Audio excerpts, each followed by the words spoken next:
this event for you guys?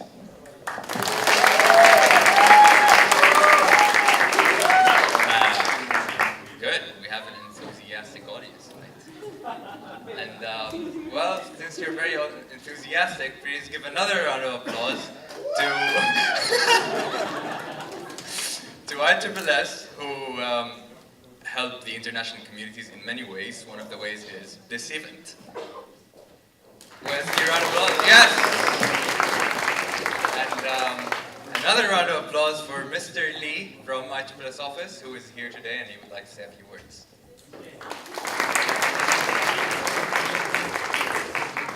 Hello, everyone. It's great to see you again. For me, it seems like that our Mexican students prepared a lot and something great. And today, actually, this is my great honor to have a special guest from Mexican Embassy, Mr. Lau Mendoza Gallo, the third Secretary of Culture and Education. So, thank you for joining us today. It is great to have you on our KAIST 1 Mexico. So, if you don't mind, would you give us a few words before we start the presentation? And please welcome him with a big round of applause.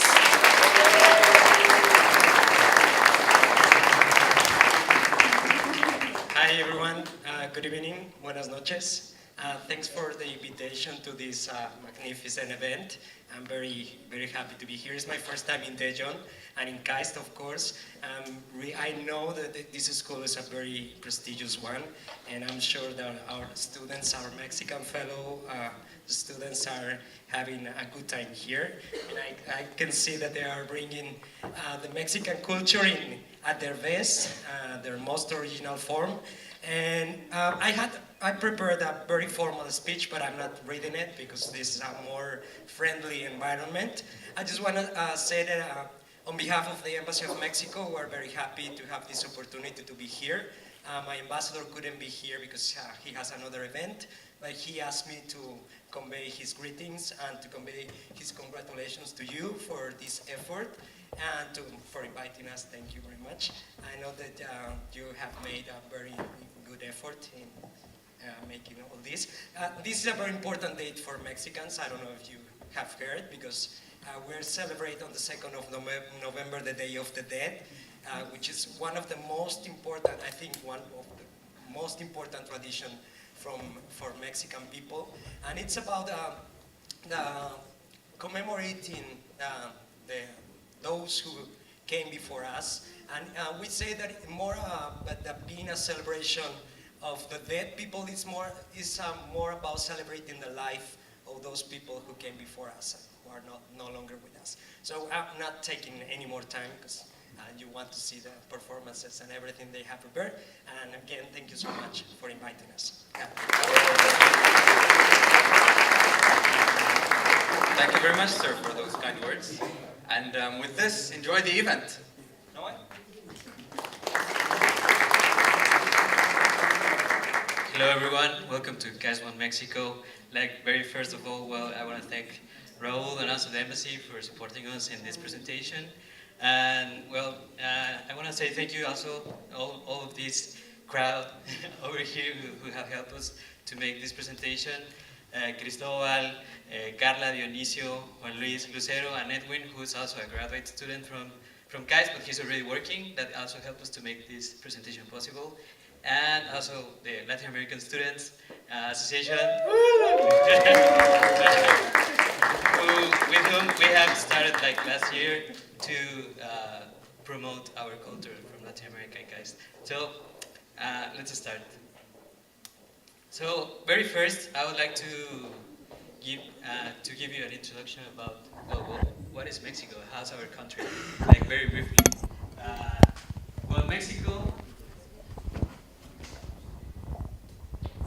Mexico is located in the American continent. As you can see here, it's on the left. Sometimes they're regarded as South America and Korea. Maybe you have heard about it. And sometimes they call it Latin America, but technically it is North America and it's in the Americas. Mexico is not actually a desert, so it has a lot of very different climates. We have also some template forests. We also have even like how mountains with polar weather, and also some dry parts, as you can see in this photo. And well, we're well known because of tacos and tequila. So you may know already like what is tequila. This very, very, very magical drink that sometimes makes you lose your memory. Yeah. It hasn't happened to me, uh, but usually after tequila, we also have tacos. And a lot of people around here have asked me like, what are tacos? How do you eat tacos? Where can I have tacos? But tacos, more than just like a dish, is more like a format of a food. So you can find very different kinds of tacos, as you can see in the photos. And you will know a little bit more about later. And Mexico, how would you describe Mexico? Well, Mexico is young, happy, impulsive, a party animal. Woo! It's also kids, funny, extrovert, religious, and passionate. That's how we would describe it. We speak also Spanish and other 62 languages, which are actually official languages of Mexico, and they're spoken by indigenous people. And on average, we're 27.5 years old, so we're actually youngish. And we're around 112 million people, and actually we're the most populous country in the world who speaks Spanish. Actually, in Mexico, 78% of the people live in urban areas, and in Mexico City, we can find around 20 million people. And the biggest city, or the city with the most Mexicans outside Mexico, is actually Los Angeles, California. So if you ever have been to Los Angeles, you can see that there's Spanish everywhere, there's Mexican food, even though it's not Mexico, and actually it's also very delicious. Here is where you can find most of the indigenous people in Mexico, which is like from the center to the south of Mexico, like usually around Mexico City to the south. And actually, Oaxaca is a very famous destination that you can visit, where you can find a lot of indigenous people and actually very delicious food. Well, and actually Oaxaca is home to this super mega delicious queso Oaxaca, which is here. You can see it on the left. Might not look like a cheese, but you can see it on the left, like in the natural presentation, and on the right, on the shredded presentation, as we use it for this next dish that you can see, which is quesadillas. So maybe you have heard about quesadillas. Around regions you can find quesadillas. And on the left you can see a tlayuda that you can find also in Oaxaca. And we use this cheese, and we love cheese. I don't know if you love it too, right? Who doesn't? So I wanna also talk about something about Mexico that if you ever ask a Mexican, how is a Mexican? I think they cannot describe it like physically. I have found people in Korea that you ask like, how are Koreans? And they can't describe themselves like physically, right? But a Mexican is like that. Mexico is more like a mix of different expressions that I'll show you here. So for example, we have these kind of churches that they look like a regular church, maybe a little bit more colorful. But inside, for example, this church, which is Tonantzintla, this is part of the Mexican Novo-Hispanic Baroque. So maybe you can see it. This is all of like covered all in gold inside. It took like 300 years to be finished. And it has like some subtle details where you can see the influence and the mix and merge of different cultures that are in Mexico. So for example, you can find these angels or cherubims that you can see, for example, on the right. And it looks like a regular angel, right? But I don't know if you can see like on the head, there's some feathers. And those kind of feathers are the feathers that the Aztecs and the ancient cultures in Mexico, they used to have and they used to wear. So what you can find there is like the mix out of what all of the cultures that were living in Mexico before Spanish came, and they were mixed in this phenomenon called syncretism. So for example, you can see also the Virgin Mary of Guadalupe, that it's very important in Mexico because most of people are Catholics. And also this Virgin Mary is also, it also has some traits about, which are similar to the people that lived before in Mexico. So you cannot just find it just in Mexico, but all around Latin America. And everyone, usually in Mexico, has their own interpretation about how it should be. So you can see it here. every 12th of December, there are many people, millions of people, going to this church where this Virgin Mary is. So what they do is that sometimes, some of them, like for a couple of days, they go walking over there for several hundred kilometers, but all of them, they're carrying their different interpretations of the Virgin. So you can see in the next slide, for example, this person, he made like a frame which is covered on wood. On the next one, you can see something different, and on the next one. So in Mexico, everyone has like a different view out of things and their own interpretation of things. So I think that's something very rich that happens in our country. And for example, over here, to make a transition to the Day of the Dead that we're talking today, you can see a mural. In the 1900s, we had these beautiful murals and this muralism movement in Mexico that gave birth like to new culture that merged the Hispanic and also like indigenous culture that happened before Mexico that wasn't that influential. So I don't know if you can see in the middle, but there is someone over here, which looks strange. Can you go on the next one? I don't know if you can see this lady, but this lady pops out to the side, right? This is the skeleton lady who is actually like elegantly dressed. She is La Catrina, and she was drawn by José Posadas, who you can see on the right. So maybe, for example, if you have been familiar to Mexican culture, you can see also Frida Kahlo on the left, and Diego Rivera, who was the actual painter of this mural, and who actually was the husband of Frida Kahlo. But, well, you can find this mural in Mexico City in Hotel del Prado. So if you ever go to Mexico City, you can see it there. And, well, I would like to introduce Dio, who will talk more about on the Day of the Dead. Well, thank you very much, Noé. So by now you have a pretty good idea of how Mexico looks like, but for what we all came here for, the Day of the Dead, right?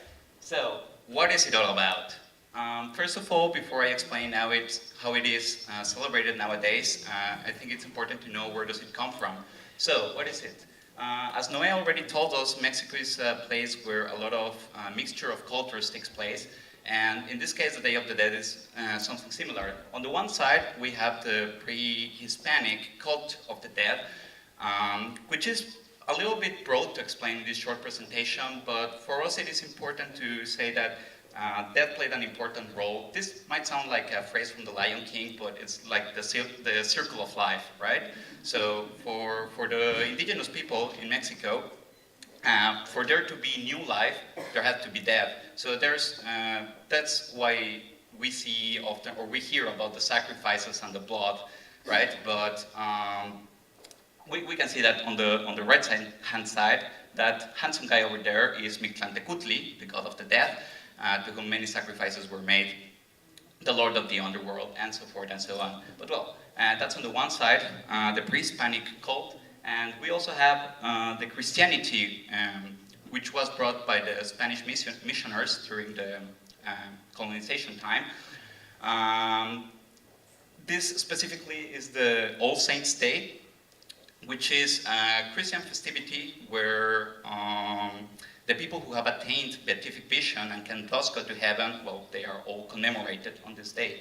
So the missionaries back then tried to mix the views that the indigenous people had back then with, they tried to modify it to fit into the Christian religion because people were not really willing to adapt this new culture brought by the colonizers. So they tried to mix it for them to transform into Christianity. But anyway, this was like 500 years ago, right? So important is what happens nowadays in Mexico.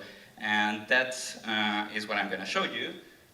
Because if we mix it with some modern Mexican style, we get the modern Day of the Dead, which is a very colorful and joyful celebration in Mexico. And we can see here more of these kind of typical skeletons. And also these yellow flowers play a very important role, which I'll talk to you more about in a few seconds. But I think something that people very often misunderstand is our thoughts about death, because many people, when they see like all the skeletons and like our names written on skulls and stuff, they think that we're wishing death to someone, but it's not about that. On the contrary, because when someone passes away, it's kind of a sad event, right? So why make it even sadder? Why be gloomy about it? So instead of that, we try to be cheerful about this, because that's how Mexicans are overall. We are very cheerful people, and therefore we try to make out of this unfortunate event something less tragic. So yeah, basically always look on the bright side of life. So how do we celebrate? Something very typical of this day is the altars and the offerings. Each one has, each family or each person has his own way of celebrating, but there are some common things.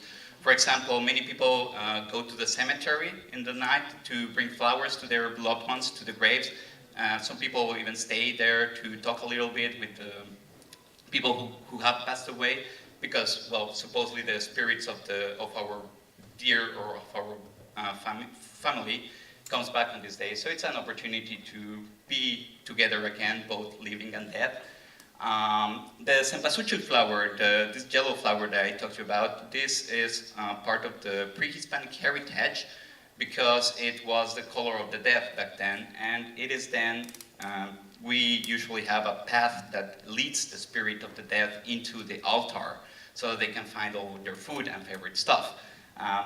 Their altars can be very different. For example, here on the left-hand side, you can see a church that was fully decorated on the front side. So this is a massive altar, right? But it doesn't have to be like that. It can also be very personal, for example, in a household. And, well, a friend of mine is going to explain to you a little bit more about the altars, but I think it's funny, I just noticed the bottle over there, that's tequila corralejo. If anyone drinks enough tequila, you might know. And if not, you can come ask me some other time. It's a good one. So yeah, enough about this. So our next point on the Day of the Dead is La Catrina and Calaveritas, which Noé already introduced to us. But who is this dressed up lady, La Catrina?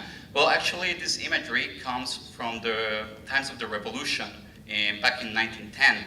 So José Posadas, the creator of this image, was also satirist in a newspaper. So back then, he used this kind of rhymes and poetry, well, not poetry, but more like rhymes, to make fun of the rich people, of the high-class people, politicians. And yeah, so it was called Las Garbanceras. Well, anyway, so you can see, for example, the format of the paper. And the important thing is you can see that this lady is very elegantly dressed. And this is just because it's to remind people that no matter how rich you are, how much money you have, which class you belong to, in the end, we're all gonna be death. And we're all gonna look just like that. And in modern times, we still have this tradition of calaveras literarias, which is like this kind of rhymes. For example, there you see some of the modern Mexican politicians. Some modern writers still make sort of a mock about them. But they don't have to be negative. Sometimes even in classes, in schools, you have like a contest of the best calavera literaria. So you can write about, for example, your teacher. Well, the format of this thing is as if the person was already dead or about to die. But we're not wishing that to anyone, okay? It's important to know. We don't want the teacher dead, we don't want the politicians dead, not all of them. And so yeah, it doesn't have to be negative. You can also, for example, pretend the person is dead and just tell all the good things that you thought about them, right? So just how many good memories do you have about this person? So it must not be negative, okay? It's important to remember that despite all the dead people around, it's a good celebration, okay? Next one. For the last one, I want to ask a small question. Does anybody recognize this scene? Please. Precisely, it's Spectre from James Bond. I have good and bad news for you. Because actually this is not how we celebrate the Day of the Dead, in case you were wondering. Or more accurately, it wasn't. Because Actually, it was kind of cool, right? If anyone watched the movie, like all of these dead people walking around, it was pretty nice. So we decided to adopt it and make it even better, Mexican style. So yeah, now last year the Secretary of Tourism decided to make it real, this Parade of the Dead. And in Mexico City and in some other places, in some other cities, local people gather and they make a lot of the costumes and this kind of, yeah, for example, this is actually on top of a pickup, of a car, of a truck, lorry, however you want to call it. So also the bicycles, you have like these small altars moving around, and all of the people, this is from Loteria, which is like a Mexican traditional game. Anyway, so people have very different ways of dressing up and of celebrating this. So it's a very nice parade, and this year in Mexico City, there's going to be the second Parade of the Dead. So it's quite a nice thing to see. You can find it in YouTube, like most of the things nowadays. So yeah, at this point I would like to give the word to my friend Chris, who is going to tell you a little bit more about Mexican culture.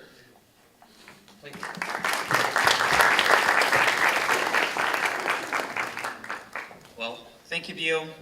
I'll talk about you guys about food. What do we eat in Mexico? Okay, first of all, I'm pretty sure you have eaten before Mexican food, right? So, Mexican food. What is this? Taco Bell. Just say no. Just stay away from that, okay? That is not Mexican food. What is Mexican food then?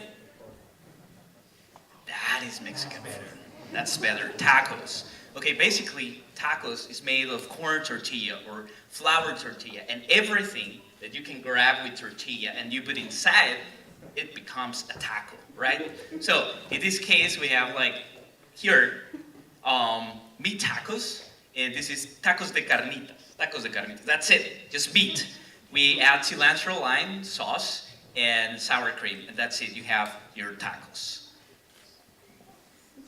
So the next one is, I'm gonna talk about tortas, that's it, tortas, the Mexican sandwich, okay? So, tortas is like where, like when you go to school, high school students eat just straight food, and that's it. Tamales, on the other hand, this one is a very traditional dish that we usually eat during February 2nd, a very special tradition for Mexicans as well.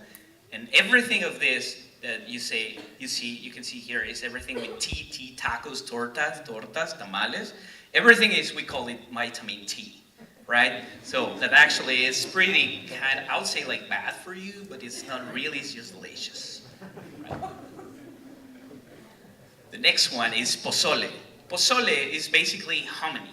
So pozole, we eat this delicious food during September 15 at night. That we usually celebrate our independence from Spain.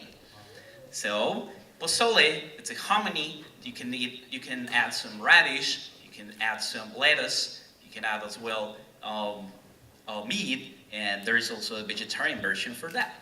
If you don't want to eat meat, you can eat actually chicken, or you can put it just like mushrooms. But the delicious part is just with the meat.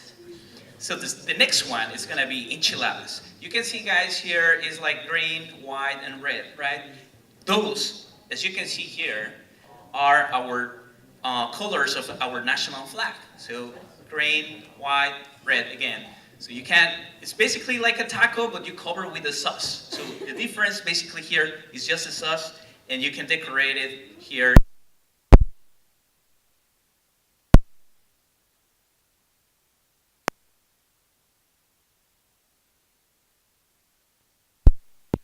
Flour tortilla, and then you put the cheese. We're not gonna talk about like if we can put cheese or anything else. Like it could be also meat, or it could be also different kinds of stuff like you want to add. On your right hand side of this slide, you can see chicken fajitas. So it's gonna be flour tortilla and beef. Could be beef, could be chicken, could be any kind of meat that you will like to add. And guess what? Today, we're gonna eat this. So guys, I'm pretty sure you, when you were coming here, you realized that there was special stuff just in this side of the room. So I'm gonna tell you guys about like what is this and what do we eat in this special day for us. So first of all, we call this altar, right? So this is a commemoration for us. This is a special device special stuff that we put in our houses, or yeah, basically in our houses to commemorate our people that already has gone. So to commemorate them, we put some here, some of the photographs, the pictures of our beloved people here, and basically it has three elements here. So we have the first stage here that is actually the word of the dead people. In here, the word of the people who are already gone, and here is the heaven. So I'm going to explain a little bit more about in the next slide.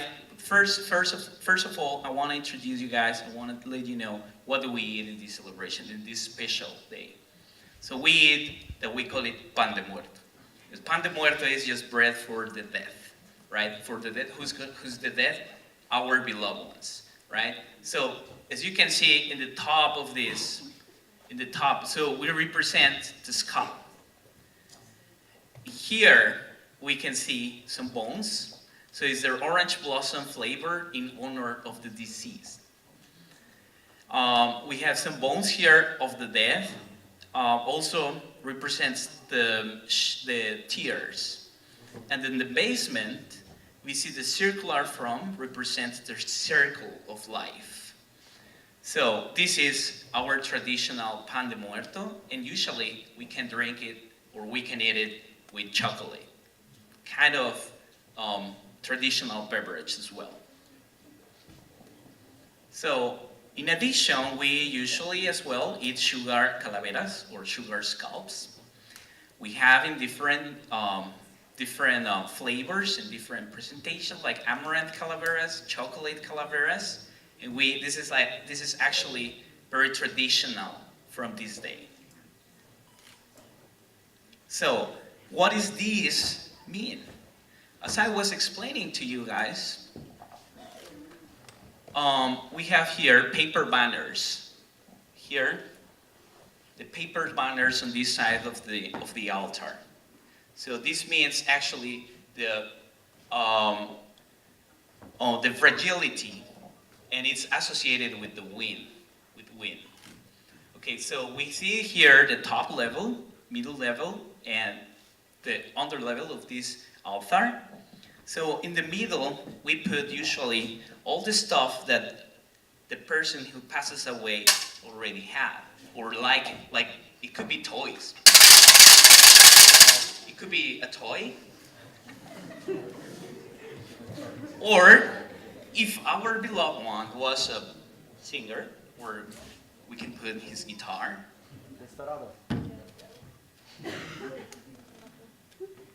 Or what about some tequila? Because we are expecting him or her to come here tonight.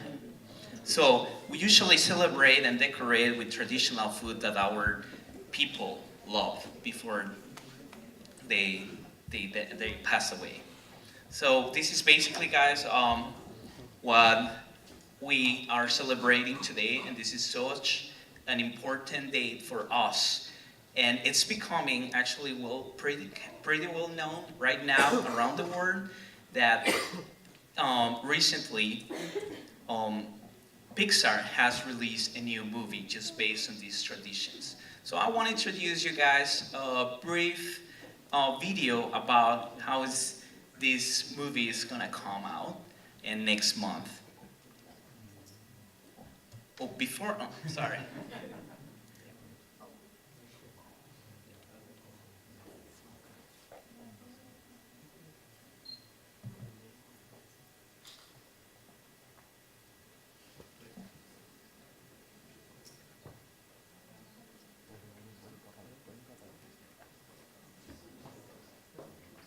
Friends, but no living person has ever visited their world. Until now.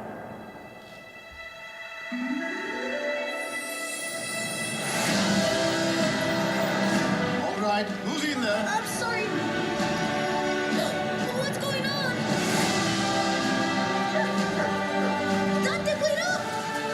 You gotta stay with me, boy. We don't know where we are.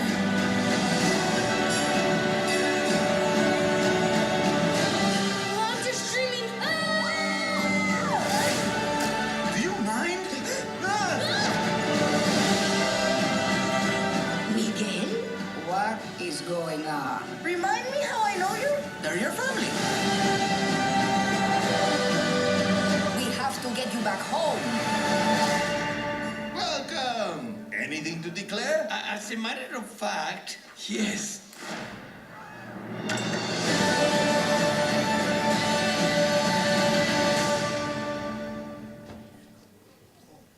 Well, this is just a part of this movie that is coming. I'm not getting paid by Pixar or anything else like that, but just I wanted to show you guys what, because I think it's important. So by now, I want to introduce you guys Carla, who's going to talk about some Spanish Mexican slang for you guys, and then you can learn, and then we will have some prizes for you guys. Thank you very much.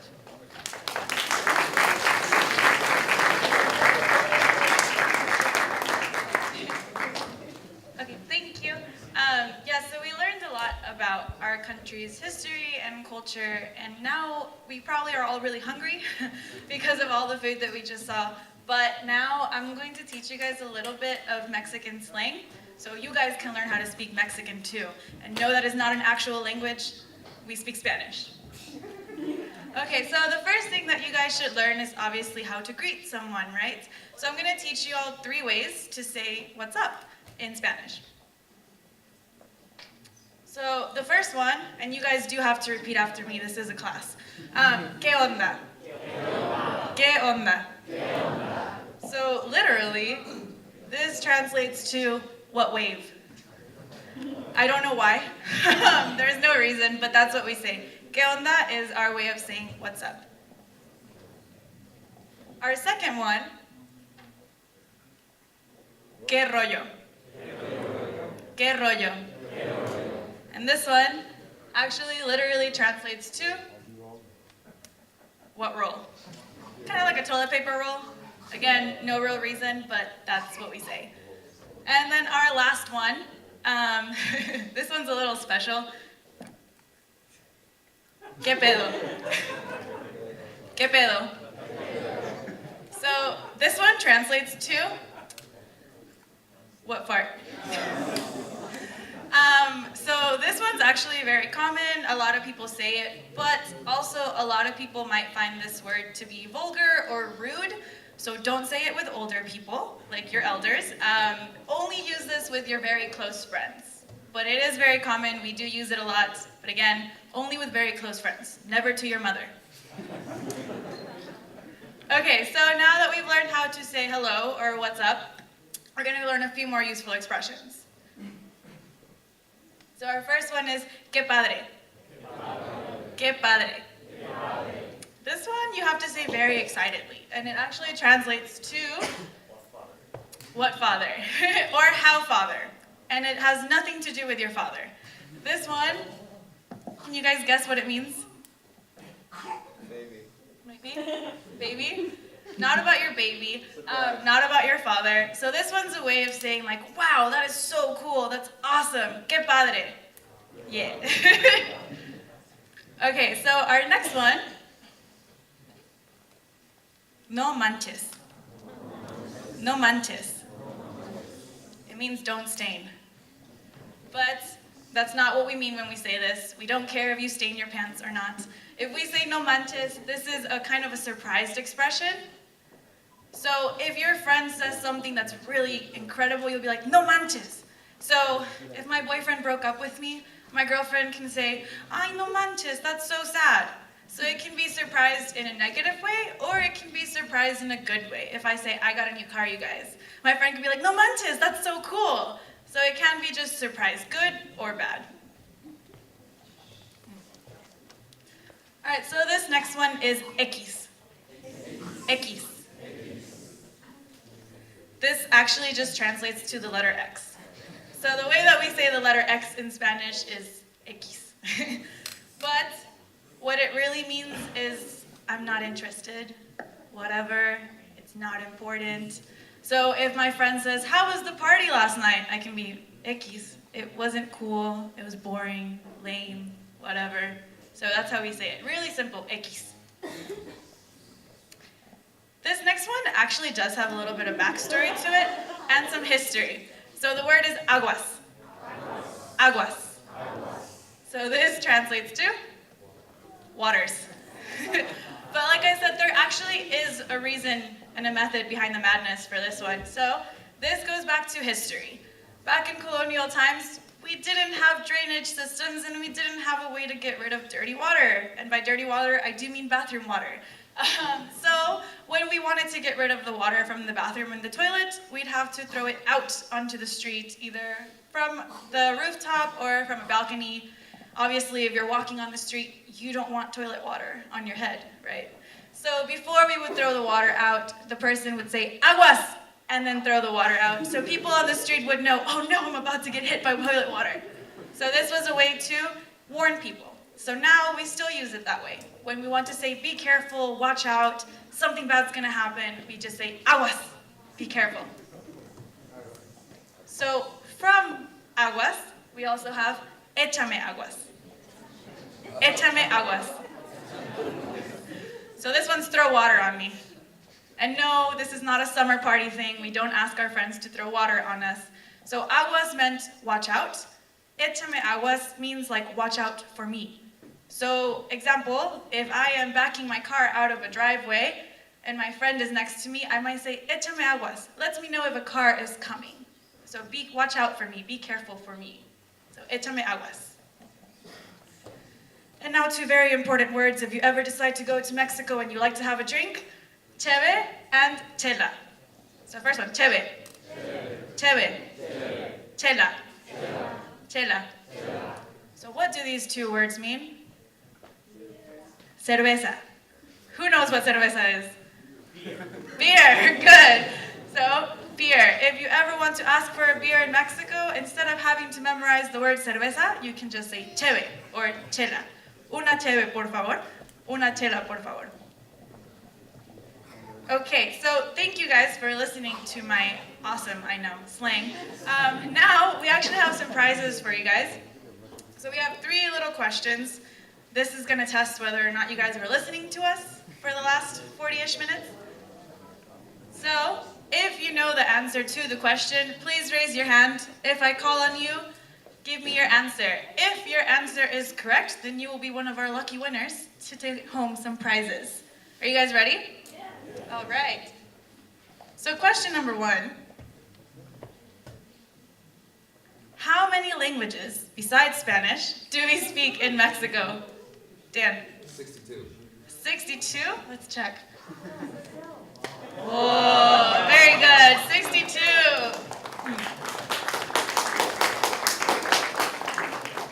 Congratulations, buddy. Check inside the box, there's some extra stuff. Woo. All right, question number 2, ready?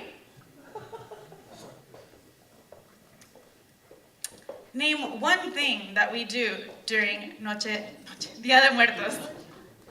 In the back. Yeah. You eat the pan de muertos. Okay, yes, we do eat pan de muertos. Good.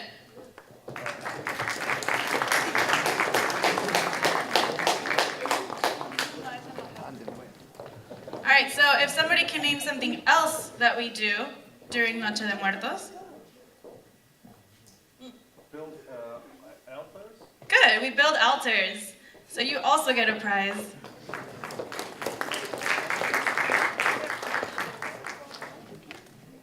So some other things that we do is we do eat skulls. Sugar skulls, sorry. We eat sugar skulls. And we give offerings, which is part of the altar. And our last question of the night. How do you say watch out in Spanish? Aguas, very good.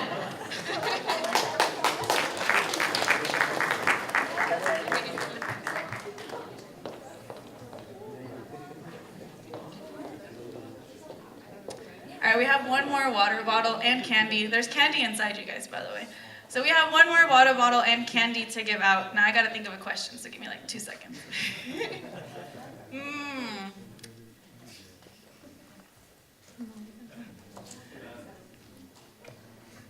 Está muy fácil. So I gave you guys 3 ways to say what's up. Can you tell me the one that you should not say in front of your parents? Oh wait, no? Yes?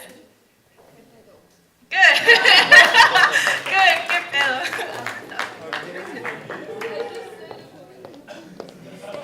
Beautiful, you guys. Please don't tell anybody I taught you that.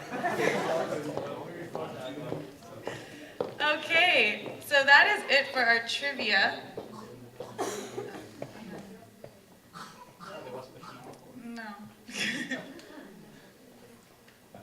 Okay, so we didn't really get to talk about this a lot, but a traditional style of music in Mexico is mariachi.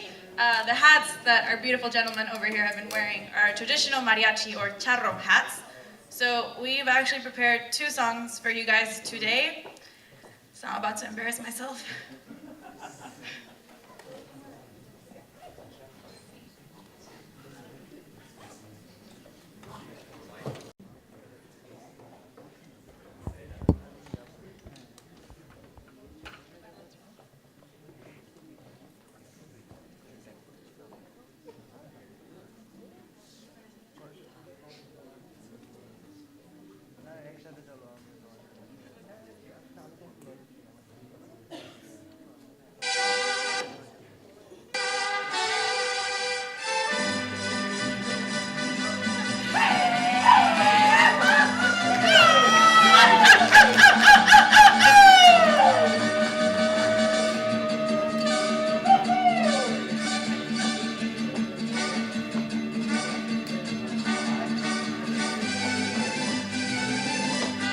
Oh yes, we have our beautiful demonstration over here of a little bit of folklorico dance. Woo! Need some claps there.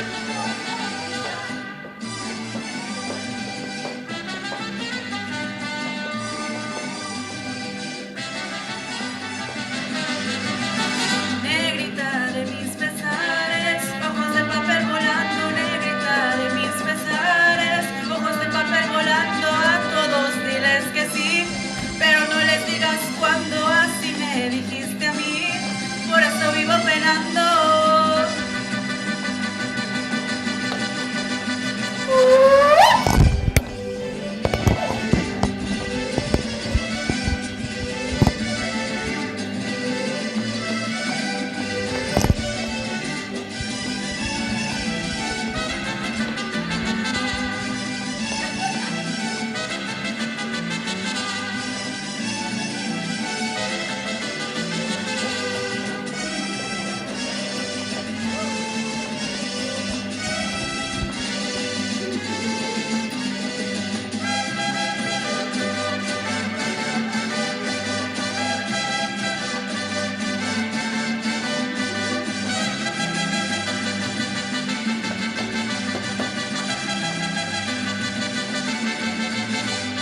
Cuando me traes a mi negra que la quiero ver aquí con su rebozo de seda que le traje de Tepic. Cuando me traes a mi negra que la quiero ver aquí con su rebozo de seda que le traje de Tepic.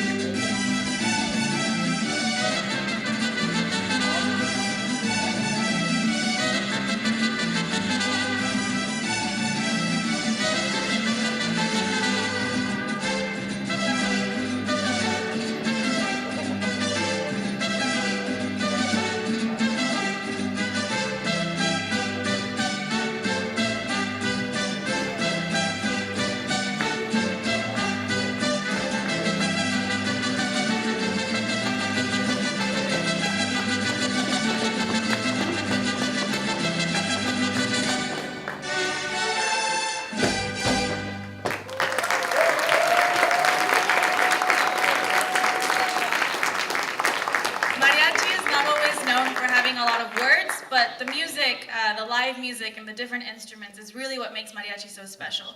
When you go to a mariachi show, there's a lot of dancing, and just between them, they're kind of having fun.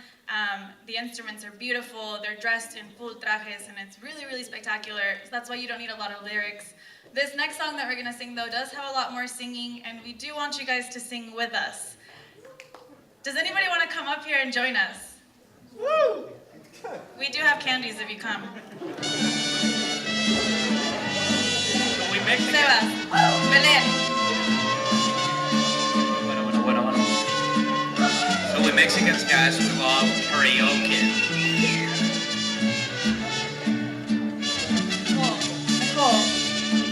En la Sierra Morena, cielito lindo viene bajando.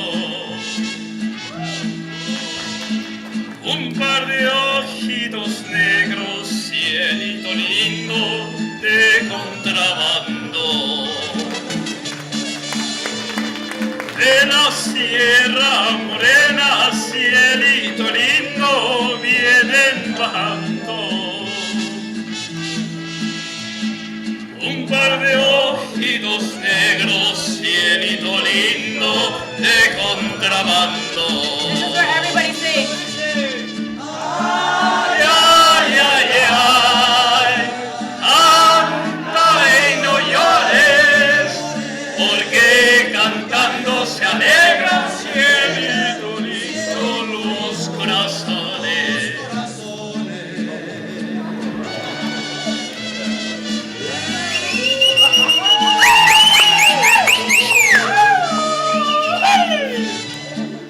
Thank you very much for coming, guys.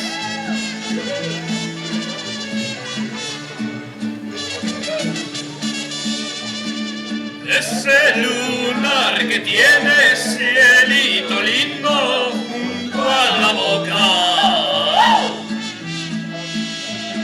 no se lo des a nadie, cielito lindo que a mí me toca. Ese lunar que tiene cielito lindo junto a la boca, no se lo des a nadie, cielito lindo, que a mí me toca. Ay, ay, ay, ay, canta y no llores, porque cantando se alegra, cielito lindo, los corazones.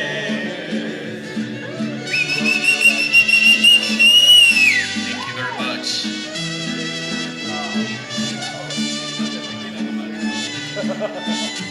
Where's the tequila, people? Oh. Thank you, guys. Thank you very much.